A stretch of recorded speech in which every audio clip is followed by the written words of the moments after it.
Joining me now is musician Ron Keel, whose Ron Keel Band has a new album coming out, South by South Dakota. Welcome to the show, Ron. Thanks for taking the time to chat with me today.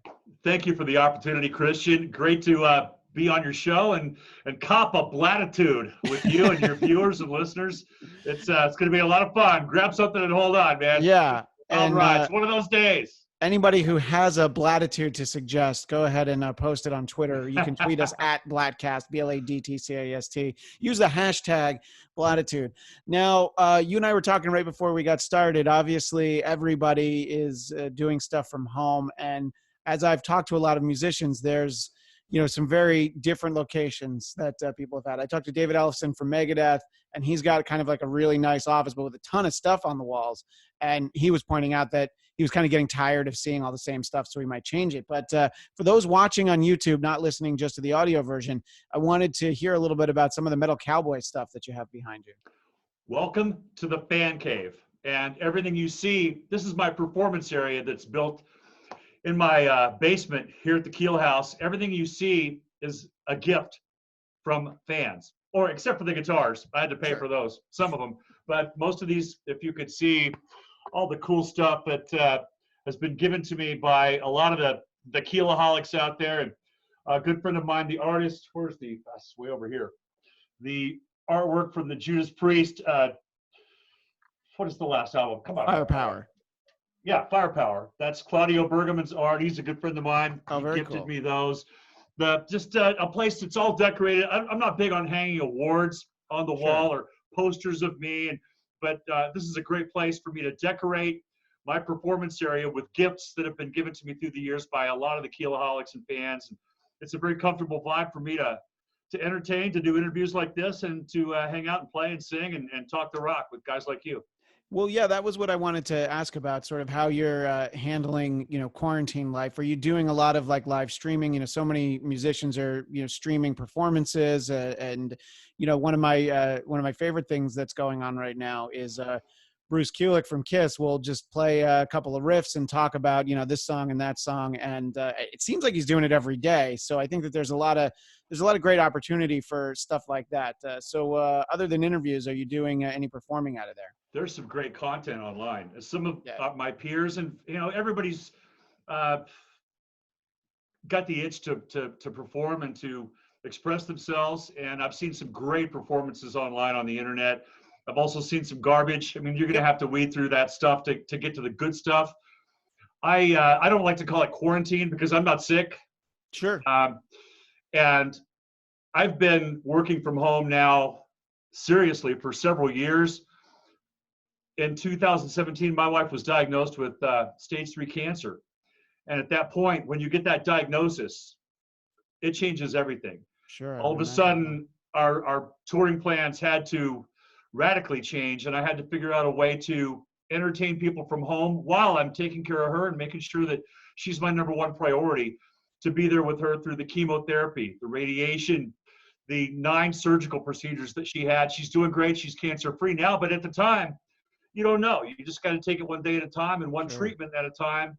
And I wanted to figure out a way that I could entertain and do what I love to do from home. So I built the Fan Cave, and I created a platform online at patreon.com/Ron Keel, where we have live interaction with our audience, our friends, our fans. It's a family community where I share exclusive audio, video content, performances here from the Fan Cave, songwriting classes, guitar lessons, exclusive video and unreleased tracks, demos. You can download entire albums on my Patreon site. So it was a way for me to continue working from home. So literally, I guess I was a little more prepared for the pandemic than most artists, because I've been doing this for years.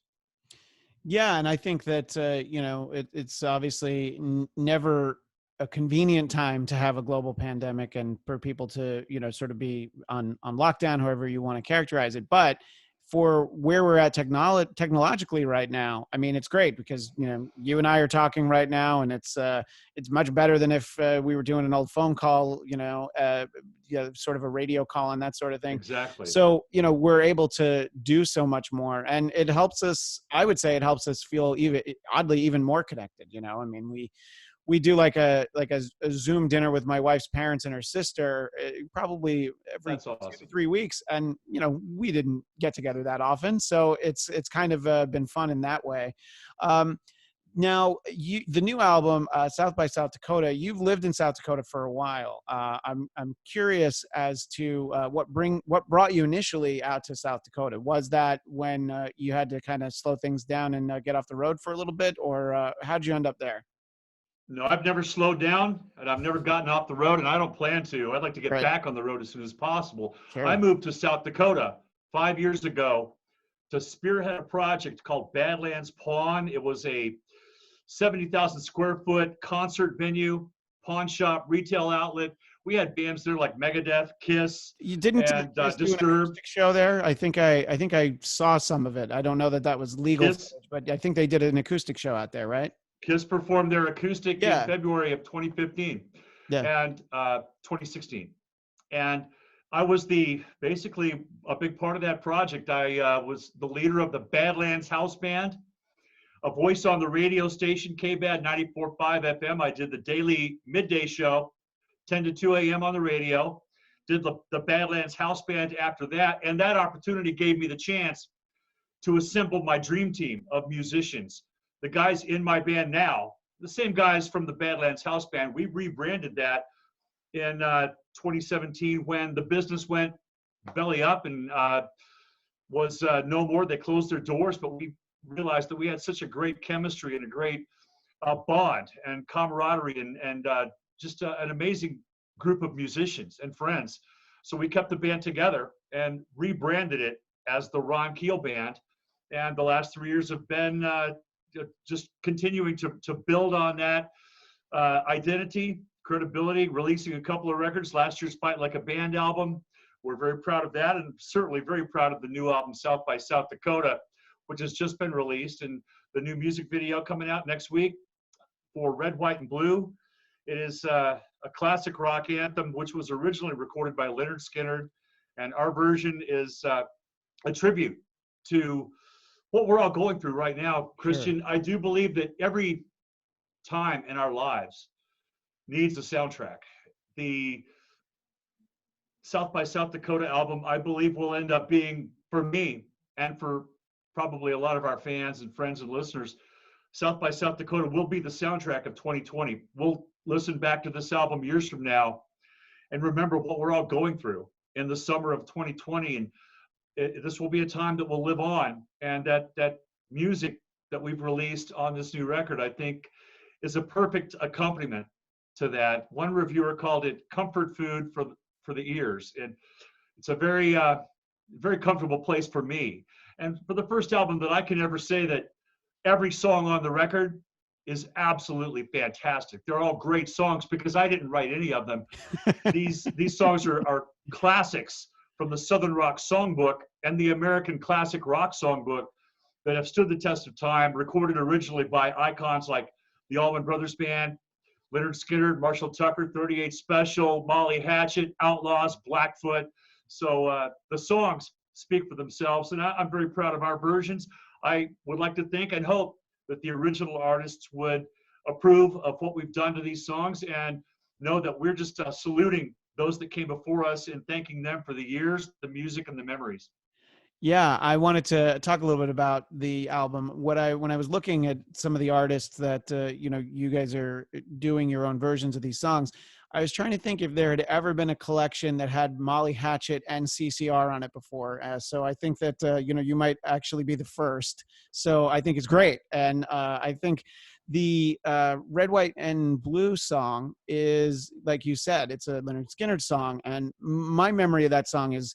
It was a big song in like 2003, but they wrote it after 9/11. And obviously these are very different times, but there's a lot of similar feelings that people have, sort of, the just overall sadness, and, things are different. We are more apart. And, I think that this would be a good time for some of those same feelings. So at what point did you decide to do that song? And when did you realize this is the perfect song to do a video for right now? Well, we've been doing the song for a long time in the show. I love the tune. I don't even remember when I learned it or when I first started playing it or singing it, but we've included it in the show for years. And when it was time to do a Southern rock tribute album, we can talk about how the album concept originated and how we actually ended up with South by South Dakota, because it's an unusual story. But once we realized we've got the foundation of a great Southern rock covers album, we were in the studio just jamming and having a good time and playing some songs we know and love. Flirting with Disaster from Hatchet was the first song that we cut. And we're just warming up, playing around during the Fight Like a Band sessions. And I realized after 3 or 4 days, 4 or 5 cuts, that we had something very special. I listened back to the tracks. I didn't even know we were recording. So some of these songs, the foundations were recorded before I even know that my producer, Mike Dresch, is going red and hitting the record button. But listening back to it, I realized, man, we've got something here. This is really special. First of all, they're great songs. And you've got a bunch of guys in the studio that don't even know they're recording. They're just having fun, playing music and being themselves and hanging with each other. Something very special, organic about that experience. And so after about 4 or 5 songs, I think we cut Train, Rockin' Into the Night, Flirting with Disaster. You know, we got some strong cuts there. And I was listening back and I realized this is the foundation for an album. There's something really special here. And the idea to call it South by South Dakota just popped into my head. It's not a stroke of genius or anything. Just immediately the light bulb goes off over my head because it's a Southern rock album by a bunch of guys in South Dakota. Sure. So the title came to me, and then I realized, okay, we've got the foundation here. We got to make an album and finish this off with songs from all of those other iconic Southern rock legends. We've got to have an Allman Brothers song, right? So we chose Ramblin' Man. I can tell you the story about that session. That's a great session as well. But you've got to have a Skynyrd song. You can't do a Southern rock tribute album without a Skynyrd song, and every one of those hits, they're all sacred ground. And I've sung them all through the years. I actually got to sing Sweet Home Alabama with Ed King, the guy who wrote it. So that was a huge thrill. But that's very cool, yeah. when it came time to cover Skynyrd, I thought, let's go a little left of center here and record this Red, White, and Blue song, because it's a song that I've been singing and that I love for years. It was in the show already, but not a song that everybody was familiar with or had heard before. It's not like Sweet Home Alabama or Give Me 3 Steps or Freebird. Hasn't been just hammered heavily on the radio for decades. To many people, it's a fresh track because a lot of people don't remember that original top 30 version that Skynyrd released in 2003. So that was the choice for the Skynyrd song. Got to have a Skynyrd song. Red, White, and Blue is one of our favorites. Let's cut it. I think the decision to release it as a single was another one of those just impulses. I'm thinking the record company, Bill Chavis at Highball Music, asked, Ron, what do you think? What's the single going to be? And I thought that Red, White, and Blue was the perfect choice because it really is, it's more intense. Even though it's a ballad in a lot of ways, it's more intense, and it has a meaning and a resonance that not just for 2020, but for 2003 and probably 30 years from now, that song is still going to ring true. And it felt like the recorded version is something I'm really proud of as well. I mean, that the fact that I did the lead vocal with the fans, and you were asking about live streaming earlier in the interview. Yeah. I actually did the lead vocal to Red, White, and Blue on this very same webcam as the fans are watching. I invited my fans on patreon.com/Ron Keel into the studio with me so they could experience what it's like to be in the studio cutting a master vocal, me and the interaction with my producer and engineer. And so that vocal was recorded in front of the fans. Of course, the pressure's on, and I think the vocal turned out pretty good, and I'm really proud of that. And just proud of the whole song and what it's all about, and excited to debut the music video for Red, White, and Blue at ultimateclassicrock.com on May 28th for one day only. ultimateclassicrock.com, which is one of the huge ultimate classic rock sites, for them to partner with us as a media partner and host the premiere, the world premiere of the new videos, is a huge honor for us, and want to thank ultimateclassicrock.com for giving us a platform to share this music video with our fans around the world. And the pandemic, as we've spoken about that's always going to be the big elephant in the room. We talk about it before, during, and after the interview. and how it's brought everybody closer together. And it really has. I mean, families are spending more time together now at the dinner table. Everyone is spending more time together online. You mentioned having dinner with your in-laws. Yeah. The music video for Red, White, and Blue was a unique challenge because due to, it's not social distancing, it's musical distancing. We can't play in the same room together right now.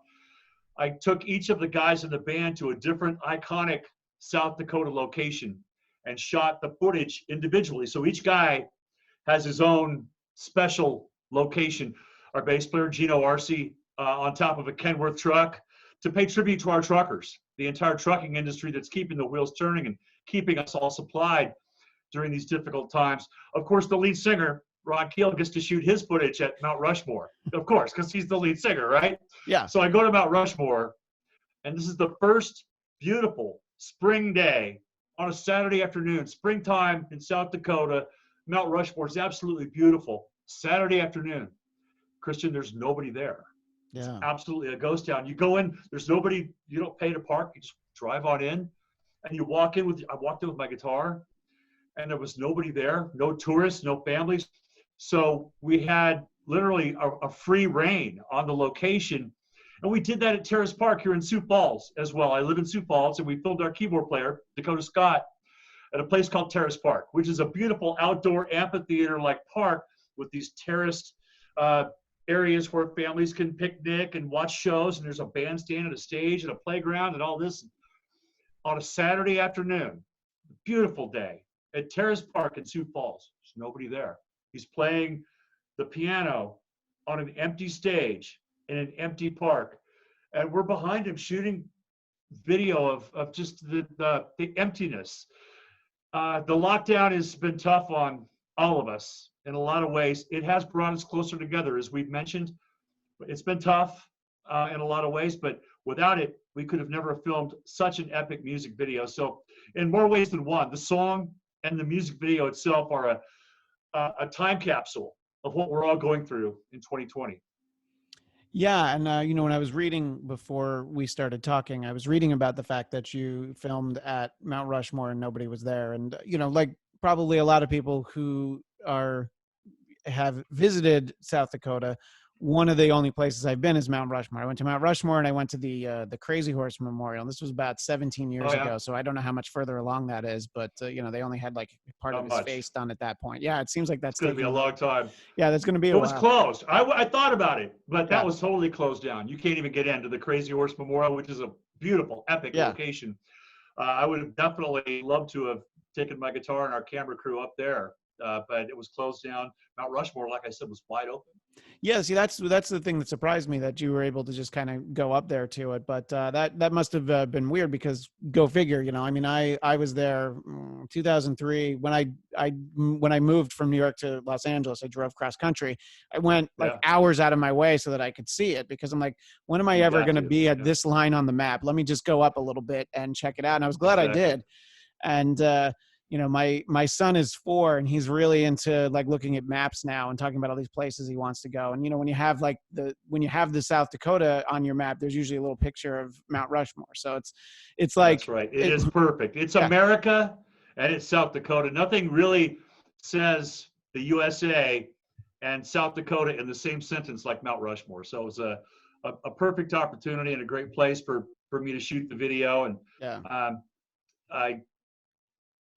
I look back at the photos and the images and the footage, and it's just it's kind of weird. It's kind of like even now watching the video, and it's not even out yet. We're not even finished with the final edit.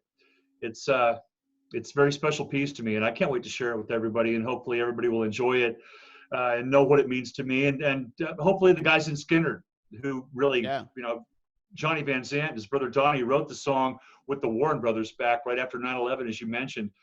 I'm sure it's a very special song for them as well. And you're always nervous when you're covering songs from your heroes or people that you actually know. I mean, I've had Ricky Medlock on my radio show before. He's a huge hero of mine. And Ricky played on the original versions of both Train, Train, of course, because his dad, Shorty, wrote the song. Right. Train, Train is the lead track from South by South Dakota. And Ricky also played on Red, White, and Blue on the original Skinner album on Vicious Rumors. So it's exciting and a little scary to know that those guys are going to hear it, and hopefully they'll approve. Another song that is very special and close to my heart is Fire on the Mountain, which is the Marshall Tucker cover. And I knew George McCorkle really well, the guy who wrote the song. And he wrote Can't You See, Fire on the Mountain, all these classic Marshall Tucker Southern rock anthems. And when I was living in Nashville, 15, 16 years ago, George became a friend of ours, and he would come out and he would jam with us at gigs. He actually co-wrote the title track to our 2004 album, Bring It On. George and I co-wrote that song together, and he wrote a song for us called The Best Move on that same album. And he's the guy who wrote Fire on the Mountain, and he passed away, I think, 8 years ago of cancer. Whenever you sing these songs, or you play them live, or you record them on an album like South by South Dakota, you're always singing them for the guys that wrote them and the guys that made them famous in the first place, and just really hope for their approval. I know the fans love it. The numbers are off the charts. The orders, the sales, the streams on Spotify, and the response to the album has been overwhelming, to say the least. I'm a little surprised and very, very pleased by that response from the fans and the media. So it's obvious that the fans are digging this record, and it's a special part of their summer soundtrack. But like I said, you want to make sure that the guys that created it are approving and happy, and know that I'm doing this in part to salute them and the part they've played in being the soundtrack of my life. Sure. No, absolutely. And I don't know, I mean, from afar, you always at least get a great vibe from the guys in Skinnerd, and, look in this time where, everybody's was hanging on to concert tickets and just waiting to figure out when there would be a refund. I think Skinnerd was the first band like, we're just going to cancel everything. We'll figure it out later so that people could get their money back. And I mean, there's huge tours. We don't need to name any of the bands that are still holding on to money for shows that aren't going to happen, because, and then it's not so much the bands, there's the promoters, and they're just like, no, we're going to hold on to that money as long as we can. And I thought that was great. I mean, this was, I don't even know, like 6 weeks ago, Skinnerd was like, yeah, we're going to blow out our whole tour. We'll figure it out later. And those guys are American heroes, man. Yeah. They're always going to do the right thing. They're going to stand up for what's right. And, that's one thing I admire about them is their character and their ability to deal with adversity. No band has been through more, I think, than Lynyrd Skynyrd in the past 40 years or however long it's been. I remember listening to their music when I was in high school, and admired them. And of course, I cried when the plane crashed. And then after the plane crashed, the Rossington Collins Band was the next taste we got from Lynyrd Skynyrd. Of course, Gary Rossington, Alan Collins and crew, the Survivors, put together a band called Rossington Collins Band. And I felt it was important for us to also pay tribute to that project and one of their signature songs on the new album, Don't Misunderstand Me, which is a duet with Jasmine Cain. And for us back then, you're probably too young to, I'm sure, looking at you on the screen, you're probably way too young to remember that project. But for us, after the heartbreak of the Skynyrd plane crash, to finally see some new incarnation of that band rise from the ashes as the Rossington Collins Band, it was a big deal. Yeah. And they still had they had some great songs. They had the female vocals mixed in the mix. And we covered that song. That was one of the songs that came after, when you decide, okay, we're gonna make the Southern Rock tribute record. We're 5 or 6 songs deep. And then how do you choose the rest of the songs? Of course, you got to have the Skynyrd song, which we've already talked about. Yeah. The Allman Brothers song, which we can talk about if you like. I got some great stories about that one. But the one song that I felt was really important to include was Don't Misunderstand Me, which is a song that a lot of our fans had never heard before we started playing it or sharing it with them off that Rossington Collins record. And of course, it's a male-female duet. So we recruited Miss South Dakota. She is Jasmine Cain. She is literally, this is the rock and roll queen of South Dakota. Was born during the Sturgis Rally in Sturgis, South Dakota. Wow. This is the biggest bike event. We all know about the Sturgis Rally. 80 years this year, celebrating the 80th anniversary. And Jasmine was born at the rally in Sturgis, South Dakota. We've become really good friends on tour the last 3 or 4 years because we do a lot of the same bike events. Right. The Sturgis Rally for one, the Lone Star Rally down in Galveston, the Daytona, the Bike Week, Biketoberfest. So we see each other. We cross paths often. And last year we were in Sturgis, South Dakota, on the same bill, Jasmine Kane and Ron Keel Band, in the same stage, same gig. And I said, why don't you come sing this song with me? And we printed out a lyric sheet and we rehearsed it backstage. And she came out on stage and just nailed it. And obviously it was a no-brainer to get Jasmine in the studio to record that duet with us. I'm super happy with the results, and just really cool to have a duet with Jasmine Kane on the record. And the song has got a very special and important place in the tapestry of classic rock / Southern rock. Yeah, well, you referenced it, and I did want to ask you about the Allman Brothers song. You said you did Ramblin' Man. So talk about sort of the selection of that and recording that for the album. Okay, that's a totally different story, because with the Skynyrd stuff, you don't want to tread on sacred ground, man. You don't want to do Sweet Home Alabama or Give Me 3 Steps. The Allman Brothers, of course, I take the opposite philosophy and go straight to the top. They're really their signature song. Yeah. If you're going to pick one Allman Brothers song, and the reason I picked it, I think, is because I've been playing it for a lot of years. I do it in my solo acoustic show, and I've sat around the campfire or around on a bar stool on many occasions singing Ramblin' Man. Plus the lyrical subject matter, it's my story. I mean, my father was a gambler down in Georgia. He wound up on the wrong end of a gun. I was born in the backseat of a Greyhound bus. I mean, pretty much my whole life story in the lyric. Right. So the lyrical content really hits home with me. And I told the guys, we're going to cut an Allman Brothers song. It's going to have to be this one, right? And I've been playing it in G my entire life, just an open G chord. And, but then we put on the record and we realized it's in A flat. Are you kidding me? So now we have to transpose the entire song up a half step. So we had to transpose the entire song. The bass player had to learn it on the spot, not in an open key, but in a flat key, which is A flat, which is really strange. And we listened to it a couple times in the studio. I said, well, let's give it a shot. Let's go ahead, just click the sticks and see what happens. And the drummer goes, 1, 2, 3, 4, and we cut the whole thing, first take, top to bottom, no stops, no fixes, no punch-ins, none of that studio wizardry.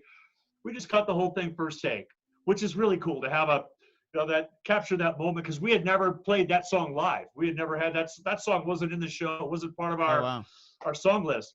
So to cut the song live, first take, and to have that memory immortalized on the South by South Dakota record is a pretty cool thing. And one thing that's really cool about it, Christian, is also, if you listen very carefully, don't listen too carefully, but if you listen carefully, you will hear a couple of notes that are maybe a little, I don't know if they're wrong, but I'm not sure they're right either. But some of those, when the piano and the bass and the harmony guitars are doing all this complicated stuff together, I didn't really take the time to map out those sections. Okay, you do this and you do this. We just kind of played.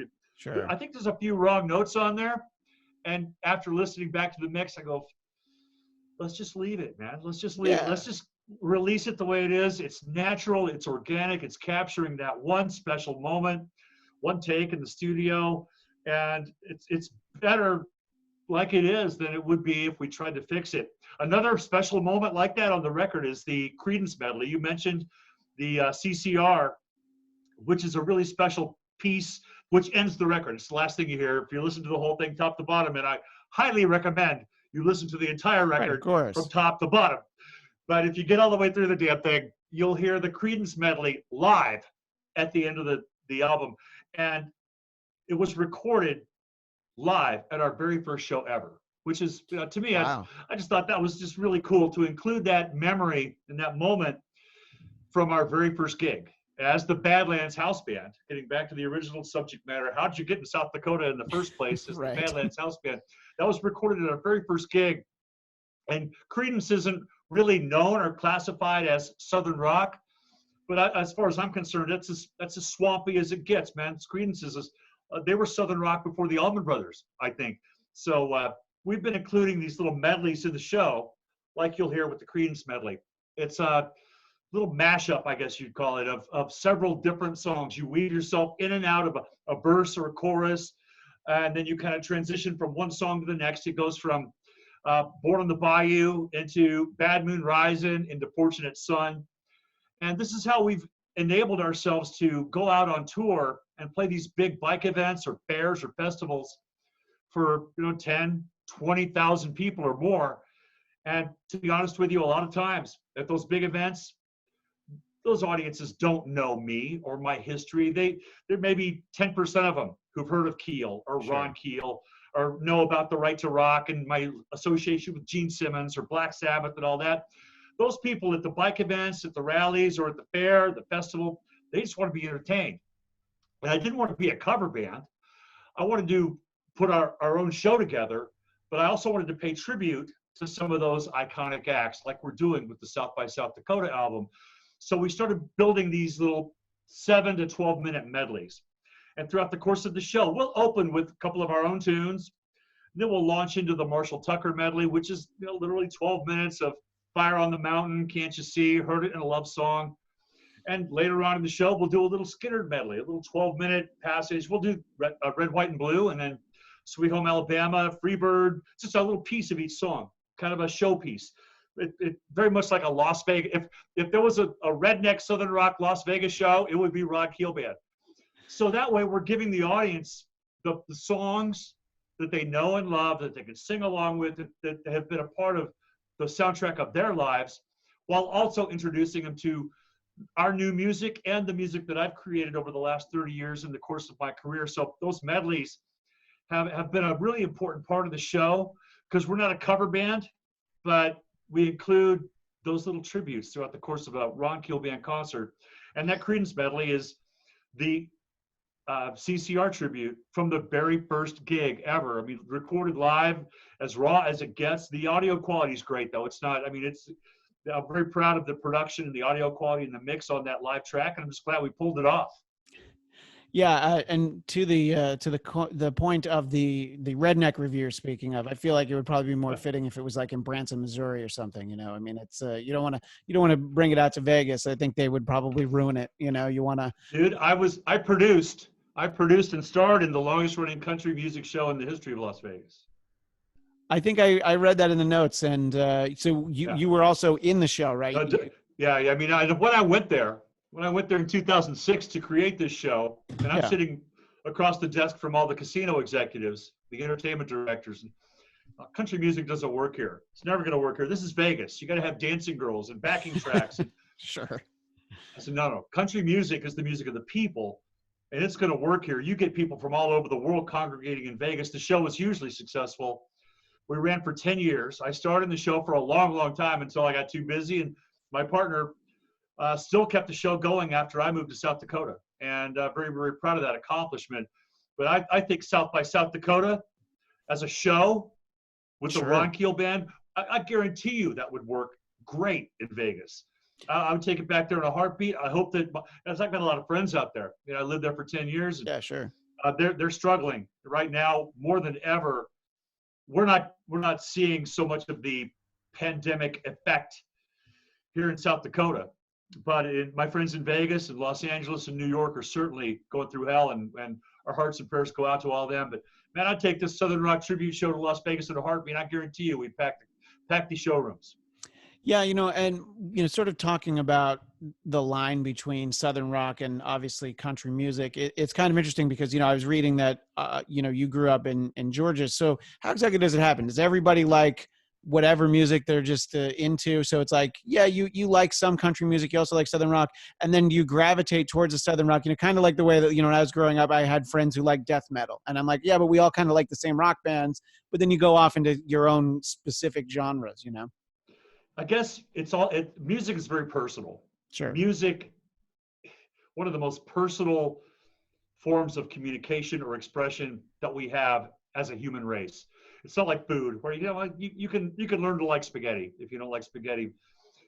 Music has to resonate within you. It's got to strike a chord in your heart, your soul somehow. If that music doesn't strike that chord, then you're going to go listen to something else. When I was growing up, I was a sponge for any kind of music. I loved it all. I couldn't get enough of any of it from the time I saw the Beatles on the Ed Sullivan Show till the times when my father was playing country music, my sister was listening to the Stones and the Beatles. I joined the school band when I was 10 years old. And all of a sudden we're playing jazz, classical music, the blues. To me, it was all just these fascinating flavors and textures of this thing that I loved so much. It was music. I understand the cultural barriers that some people will put up, and there are certain kinds of music that don't resonate with me, and that's cool. Rap is one of them. You know, I don't get it. I don't like it. I won't buy it. I don't want to hear it. That's just me. It doesn't mean it's good or bad. Yeah. It just doesn't resonate with me. It's not my culture, and it's not, you know, probably not what I grew up listening to. Now Motown, on the other hand, dude, we would play Stevie Wonder and, you know, the Temptations and Diana Ross. My goodness, the Motown stuff was huge. The Jackson 5, it was a big part of my upbringing. But a lot of the reason was that's what I was getting exposed to on the radio. Back in 1970 something, you could turn on the radio and you would hear Deep Purple, Smoke on the Water, or My Woman from Tokyo, or you'd hear the Eagles, and you'd hear Motown, you'd hear Michael Jackson, you hear all this stuff in the top 40. And I really grew up on top 40 radio. And at the time, there weren't those clearly defined lines. You would hear literally Alice Cooper, Sure. Kiss, and Foghat. There was what we called at the time, we called it metal. You know, whether it was Foghat or Deep Purple or Zeppelin maybe, or Kiss or Alice Cooper, those bands were top 40, you know, in 1975, when I was literally soaking all this stuff up like a sponge. So that's what resonated with me. I loved it all, and I still do. That's why I've been so diverse, and I apologize up front to my fans who've had to kind of weather that storm with me. It's like they're trying to follow along, and Ron goes, I want to go over here. And now, listen to sure I'm going over here. 20 years ago, I settled on a comfortable spot, so to speak, in what I call no man's land, between metal and country. And I love metal. Metal is, to me, that, and what is metal anymore? We could discuss that for an hour. For sure. I mean, for me, metal was Priest, Maiden, Motorhead, even Def Leppard and Scorpions. You know, at the time in the early 80s, that was our metal. And of course, now metal has splintered off into death metal or whatever else you want to call it, all these different subgenres. But I love country music as well. I love the fact that country music is built around the voice and the song and the melody and the stories that you're telling, and the fact that there are no limitations. And both styles have evolved through the years. Music is always changing. Rock and roll does not sound like Chuck Berry and Elvis anymore. Country music does not sound like Merle Haggard and Johnny Cash anymore. Because we're evolving. We're a culture. We're the human race. Music is a reflection of all of us. So it's always evolving. And I think a good song and how that song is treated can always resonate with somebody who is receptive to it. I mean, if you've had those experiences, or if you sometimes you just want to party, rock and roll all night, party every day, man. You want to put your fist in the air and stop your foot and sing along. That is resonating. Yet, I don't want to get serious. I don't want to talk about my heart being broke. I don't want to talk about what's going on in the world. I just want to party and, you know, get loud and get wild. And that's part of what rock and roll is all about. That's part of why it really appeals to me, because I'm still just a kid who wants to get loud and wild and rowdy and have a good time. Yeah, I think to what you were saying before, a big part of it really is what you're exposed to. And you pointed out that I'm a little bit younger. And so but a lot of the same bands you're talking about were top 40 bands when I was in middle school and high school. Mm-hmm. So, you know, Aerosmith had the Permanent Vacation and the Pump record. Alice Cooper, I found on the Trash record, and you know, I don't even know how many times I've seen him live since then. And so, you know, even at that time, 30 years ago, top 40 could still be this really cool mix. And now it just seems to be that it's basically just, it's all pop music. You know, I mean, no matter how many, no matter how many records Judas Priest or Metallica or anybody sells, you know, the huge selling records, they're not considered top 40. So it's like you have to just really look for rock in and of itself. And I think for me, my musical taste definitely evolved because just listening to the radio when I was a kid, all of a sudden, all of a sudden Def Leppard is on a top 40 station, and that's how I even found any of these bands, really. That and MTV, when MTV was MTV. So a big part of that, Christian, is the fact that the media has been the one to splinter everything into all these different subgenres. Back then, we only had several channels through which we could get our music. You had a couple of radio stations. Yeah. You had network TV, ABC, NBC, and CBS. You get Don Kirshner's rock concert, sure, or you get American Bandstand. You get these TV shows that would expose you to Ted Nugent, Aerosmith on the Midnight Special, or Don Kirshner.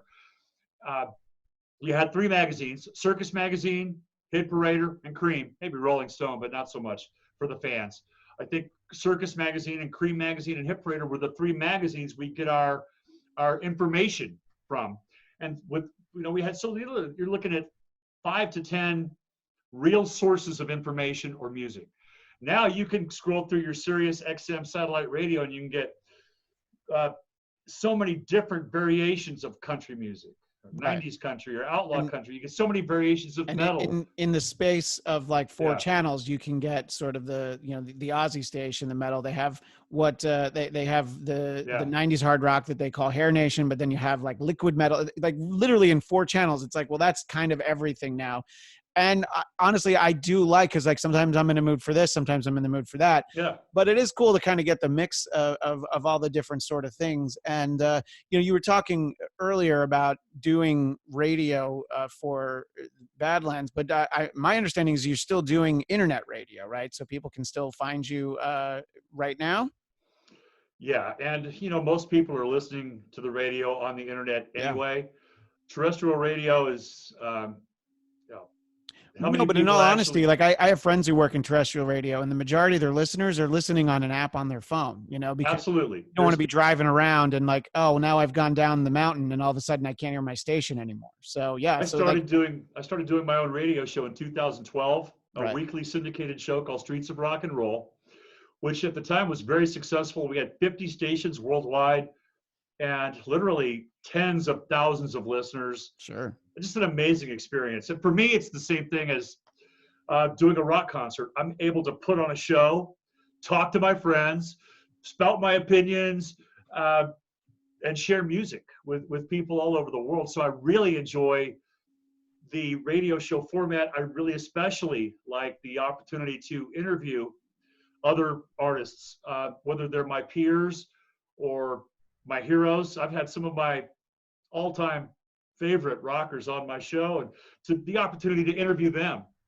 is really special. I enjoy those conversations where it's just literally me and Joe Elliott from Def Leppard. It's just a couple of singers talking about music and life and how much we love rock and roll. And some of those moments are priceless.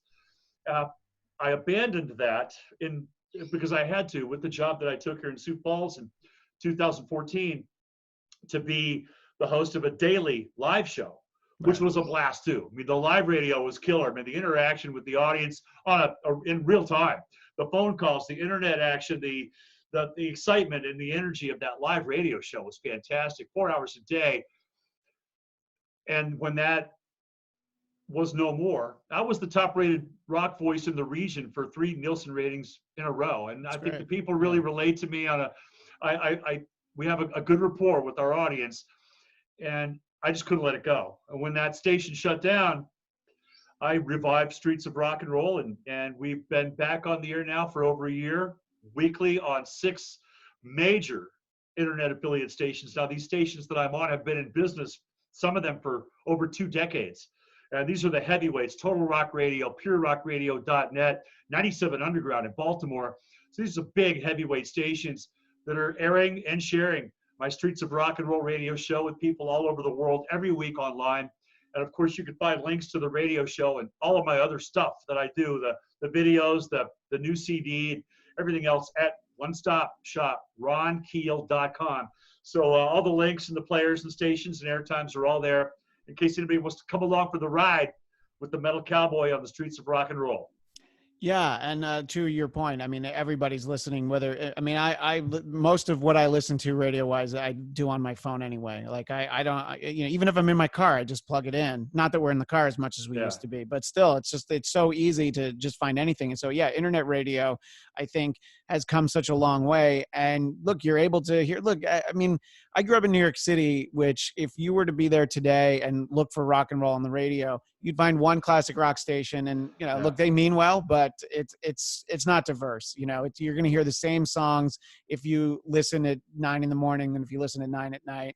And so I think that especially even in big markets, people just love being able to find things like that. I think that's why satellite radio does so well. So I'm glad that you have the internet show.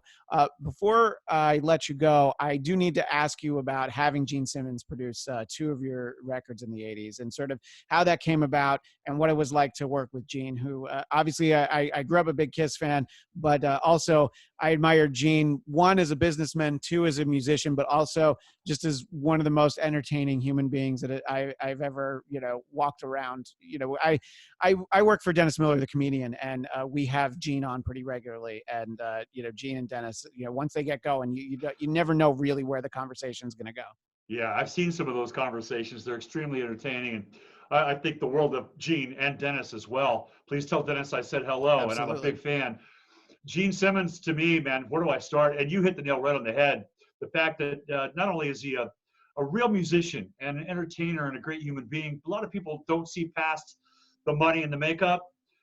I was fortunate to get to know Gene back in 1984, 85, 86 when we were working together. He was a mentor and a friend and a producer on my two quintessential albums, The Right to Rock in 1985 and The Final Frontier in 1986.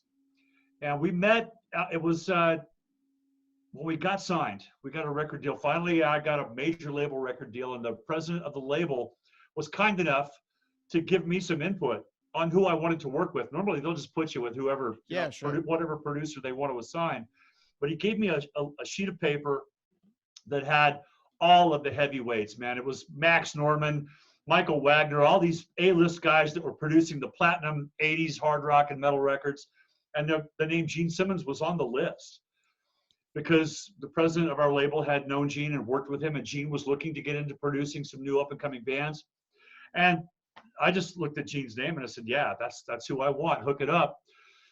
Because looking back now, it was a brilliant business decision. We'll get into that in a minute. But at the time, it was just me as a huge Kiss fan wanting to work with somebody else who had been there and done it. Somebody who every shape and form. A guy who was a songwriter, a singer, a musician, a frontman, a touring icon, Gene Simmons. So the label hooked it up. We met. Gene and I hit it off. With the song "The Right to Rock" was what hooked him, and he started producing our sessions and took me through literally a couple of years of school and making those two albums. He taught me how to write great songs, how to produce great records, how to function in the studio, and also a lot about business and life and music history. We would, he really took me under his wing, taught me a lot. There were a lot of lessons that Gene taught me during those sessions that still stay with me to this day. It's kind of like any type of training. When you're learning to drive or learning to play guitar or whatever, you remember what your teacher told you way back when. And Gene was in every way my teacher. How the bass drum and the bass guitar work together to create these these kick and bass patterns. How the vocal harmonies should be stacked on top of each other and layered in such a way to give it that big, huge, big chorus anthem feel, which has always been one of my trademarks. And so many other lessons. I could go on and on about what Sure. Gene meant to my life and my business and my career, but I didn't realize that outside of the musical influence, how much credit he would earn and how much he deserves for really putting me on the map. In 1985, when the Right to Rock album came out, produced by Gene Simmons, of course, we had the MTV airplay. MTV went all over the video and single. The Right to Rock is a huge, timeless rock anthem. So it's a really good song, and we got a ton of play from MTV. But I credit it to Gene Simmons because the Kiss Army bought that record the week it came out because Gene embraced it, Gene produced it, Gene vouched for it, so to speak. So we sold a ton of records the very first week it came out. Really put my career on the map. And all of a sudden, the Kiss fans were Keel fans, and I credit Gene big time for that. It's a great record. It's a great song, and the video and the album cover and all that played a part in it. But Gene deserves a huge bulk of that credit for putting me on the map, and I'm still here. Right. And obviously, you know, Gene helps get that ball rolling. And then, you know, I saw that, you know, in those days you toured with Bon Jovi, Aerosmith, Van Halen, Motley Crue. So, you know, if you could basically list 5 bands that it would be beneficial to take a rock band out on the road with, you know, those are the ones. So I'm sure I agree. Except for Kiss. Yeah. Gene never took us out on tour with Kiss, and still to this day. I get a ton of fan mail from fans. Hey, man, I saw you open for Kiss in '86, man. I love your band. Dude, I hate to tell you, but it didn't happen. We never opened for Kiss. I would beg him, Gene, come on, man. All we need is a Kiss tour. You know, it'll be done. It'll be a done deal. And Gene, no, Ron, I don't think this is the right time. Or he'd always make some kind of excuse. I'm not sure why. Yeah, but he produced Black and Blue, and he took them out on the road. So, you know, it was I guess he was playing favorites for some reason. But I don't know. But I know Gene, he would get on the phone. I remember a conversation with Gene and Ozzy. And Gene was in the studio talking to Ozzy, and I'm sitting there. You know, Gene's on Ozzy, you've got to take this band Keel out on tour with you this summer, all right? I know you're going on tour, Ozzy. Actually, I can't do a Gene Simmons impersonation. It's hard because, like, the impression is usually somebody else's impression. The thing that I find helps is if you lean into the microphone and you just, Ozzy, you have to take this band Keel out on the road. Yeah, so you do it slow, and that's kind of. And here's Ozzy. And Ozzy's going on about this band Metallica. I think I'll take Metallica. And she goes, no. Ozzy, you gotta take Keel out on tour. Oh, look, this band Metallica. I don't think I'll take it. So Metallica got the tour, and we didn't. But Gene gave it his best shot. So I appreciate that. Well, you know, Gene's lucky that when he got off the phone with Ozzy, he at least understood. It's like, well, you know what? Ozzy might take you on the road. He might not. I really don't know from the phone call. Exactly. I'll have to call shit. He did stand up for us a lot, and he was instrumental in so many ways. So I'm very thankful for that, and I hope that I did see Gene a couple of years ago, and I was on the radio, and I saw him outside the glass. Oh, sure. And I started a song, and I took the headphones off, and I went out to the lobby, and he sees me, and he just walks up and grabs him this huge, powerful bear hug, and the dude is still as strong and big as ever. He didn't say a word. He just grabbed me, and he held me really tight. I was like, man, the fact that I hope he knows how much I appreciate him, how much I love him, and how grateful I am for the part he's played in my life and in my music. Well, Ron, I really appreciate you being so generous with your time. And obviously people should know that South by South Dakota is out now. And the video for Red, White, and Blue, that's May 28th at, what is it? It's ultimateclassicrock.com. Yes, ultimateclassicrock.com. And that's when people will be able to find it. But they can obviously find the song and the album now. And you said it. RonKeel.com. That's it, man. Everything, all paths lead through there. You can find the links to our Spotify and iTunes, and to buy the CDs or CD merch bundles. We've got shot glasses, dog tags, T-shirts, the whole deal. The videos, the entire history, all the social media links to Facebook, Twitter, all that. One stop, RonKeel.com, and then from there, go wherever you want. Well, that sounds exactly like somebody who was brought into the business by Gene Simmons. You know the importance of having the shot glasses and, you know, all the other things. And, you know, I think it's great. And obviously the song's great. Excited for the album. And like I said, I appreciate you talking to me. Ron Keel, RonKeel.com. Thanks to all of you who have watched and or listened to this. That's all the time we have now. And we will see you next time on the Bladtcast.